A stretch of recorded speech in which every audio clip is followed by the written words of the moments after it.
तुम से तुम ताक के आज के एपिसोड में कहानी ने एक ऐसा मोड़ लिया जिसने पूरे दर्शकों को झकझोर कर रख दिया। आर्या और अनु की जिंदगी में जहां एक नई शुरुआत की उम्मीदें पल रही थीं, वहीं अचानक रघु के अंदर की आग फिर से भड़क उठी। उसके मन में गुस्से और बदले की ज्वाला इस कदर भरी थी कि वह किसी भी हद तक जाने को तैयार था। एपिसोड की शुरुआत होती है आर्या और अनु के घर के दृश्य से, जहां दोनों मंदिर से लौटकर शांतिपूर्ण पल बिता रहे होते हैं। अनु मुस्कुरा रही होती है, पर आर्या के चेहरे पर हल्का तनाव दिखता है। वह बार बार मोबाइल पर किसी नंबर को देखने लगता है, जैसे किसी अनहोनी की आशंका हो। इसी बीच कैमरा कट होता है रघु की ओर। वह एक सुनसान जगह पर अपनी बाइक रोकता है और जेब से एक पुरानी तस्वीर निकालता है। उस तस्वीर में गोपाल और उसका पुराना साड़ी शॉप दिखाई देता है, जिसके नीचे लिखा होता है गोपाल साड़ी एम्पोरियम सिंस 1984। रघु की आंखों में नफरत की लपटें दिखती हैं। वह धीरे धीरे बोलता है, गोपाल, आज वो दिन आ गया है जब तेरा हिसाब पूरा होगा। तूने मेरी मां की इज्जत और हमारे घर की शांति छीनी थी, अब मैं तेरी पहचान मिटा दूंगा। एपिसोड में फ्लैशबैक दिखाया जाता है कि कैसे कुछ साल पहले रघु के पिता गोपाल के साथ बिजनेस में जुड़े थे, लेकिन एक झूठे केस में रघु के पिता को बदनाम कर दिया गया था।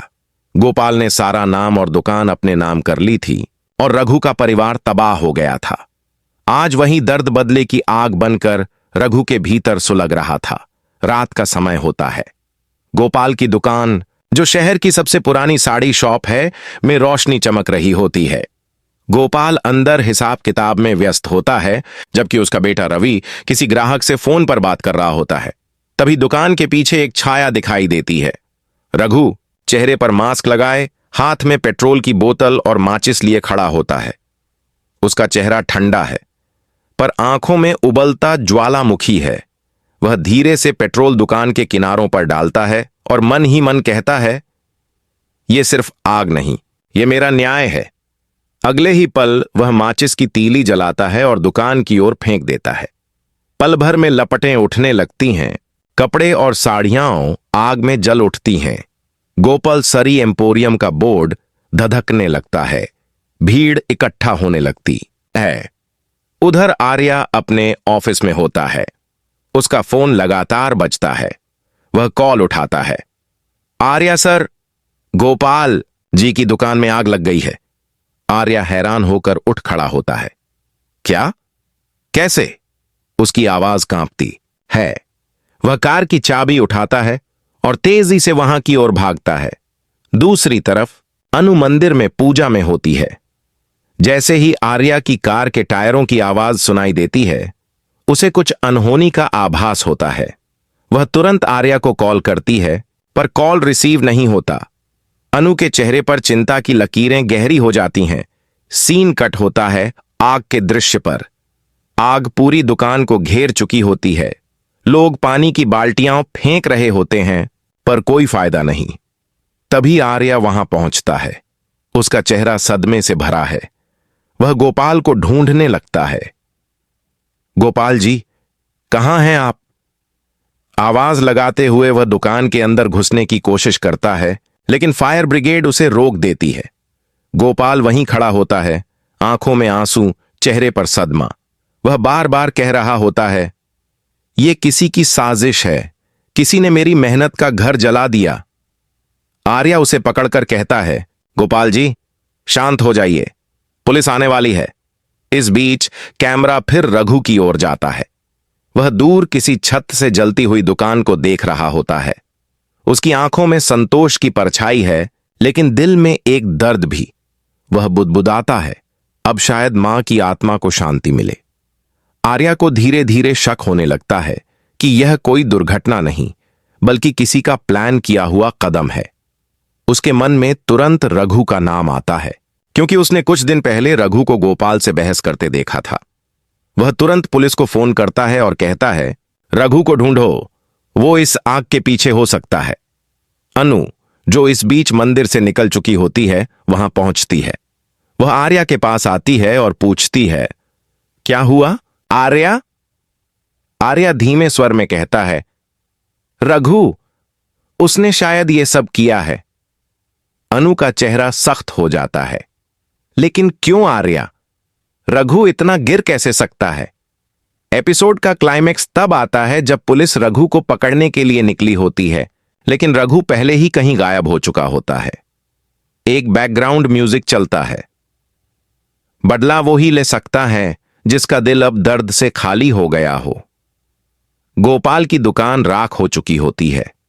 आर्या उस राख को देखते हुए सोचता है, अगर ये बदले की आग ऐसे ही बढ़ती रही तो सब कुछ जल जाएगा। हमारे रिश्ते, हमारा भरोसा, सब।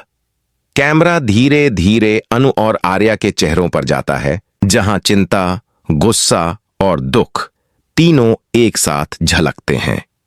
एपिसोड का अंत इस डायलॉग से होता है, रात की आग भले ही बुझ गई थी, लेकिन शहर की हवा में अब भी धुएं की गंध तैर रही थी। गोपाल की साड़ी की दुकान, जो कभी शहर की शान थी, अब राख के ढेर में बदल चुकी थी। अगली सुबह सूरज की पहली किरणों के साथ ही पुलिस की गाड़ियां वहां आ पहुंचीं। आर्या वहीं खड़ा था, उसकी आंखों में नींद नहीं थी। रात भर वो मौके पर ही रहा, गोपाल के साथ सब कुछ देखता और सोचता रहा। क्या सच में रघु ने ऐसा किया होगा? अनु भी सुबह मंदिर से सीधे वहां पहुंचती है।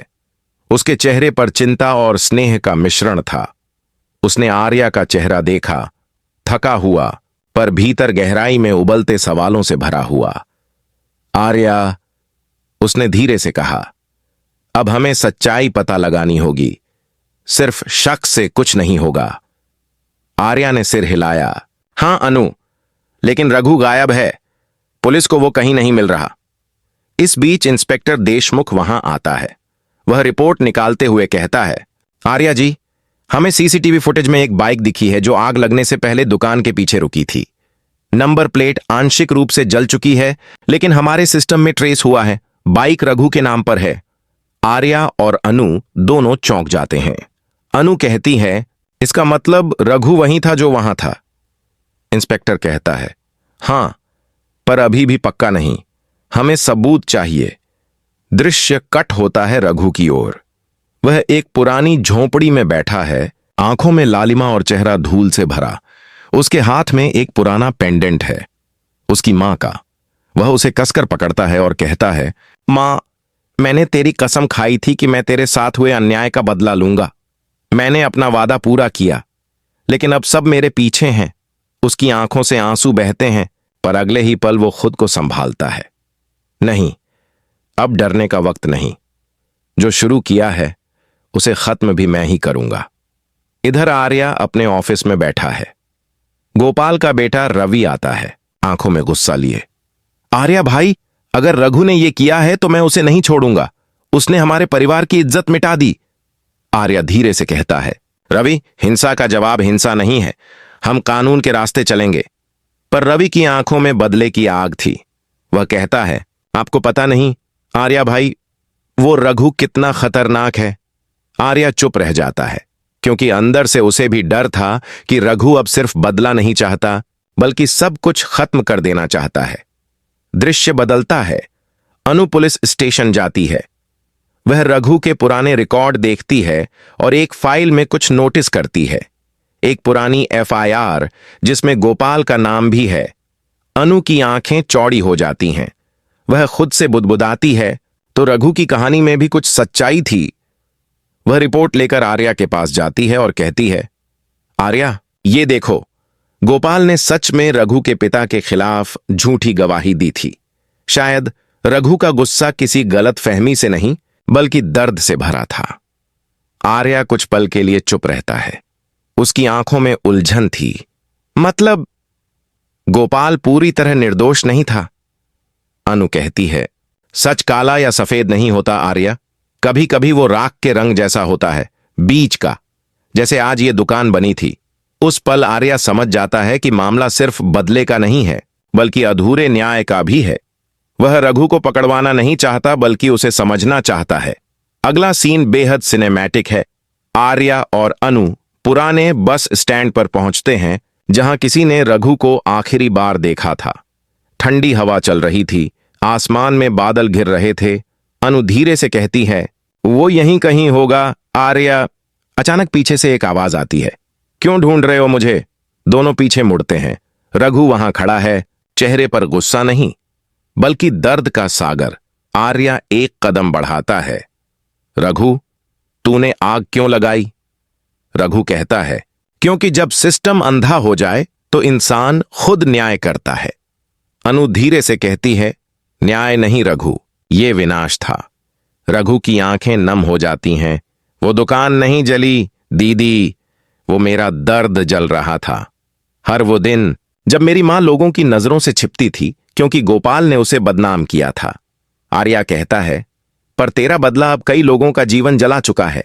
गोपाल का बेटा, उसके कर्मचारी, सब सड़क पर आ गए हैं। रघु पीछे देखता है, हवा में राख उड़ती है। वह बुदबुदाता है, शायद सच में मैं भी अब राक्षस बन गया हूं।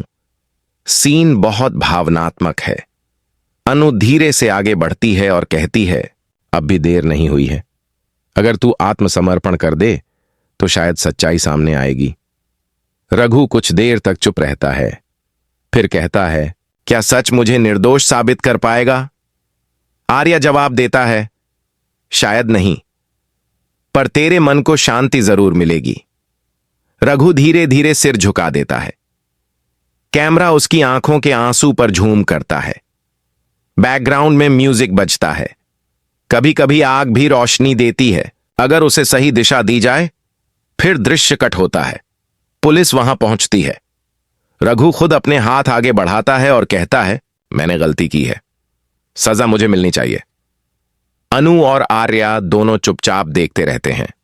हवा में एक अजीब सी शांति है, जैसे किसी तूफान के बाद सन्नाटा उतर आया हो। गोपाल, जो अस्पताल में भर्ती है, टीवी पर यह खबर देखता है। उसकी आंखों में भी आंसू आ जाते हैं। वह धीरे से कहता है, शायद मैंने भी कहीं गलती की थी। उसका बेटा रवि उसे देखता है और समझता है कि नफरत सिर्फ तब तक जिंदा रहती है जब तक इंसान में इंसानियत बाकी ना हो। एपिसोड के आखिरी सीन में आर्या और अनु मंदिर में खड़े होते हैं। अनु दिया जलाती है और कहती है, एक आग ने सब कुछ जला दिया, लेकिन शायद उसी आग ने सच्चाई को उजाला दिया है। आर्या उसके पास खड़ा होता है। कभी कभी इंसान को माफ करना खुद को बचाने जैसा होता है। अनु मुस्कुराती है और स्क्रीन धीरे धीरे फेड होती है।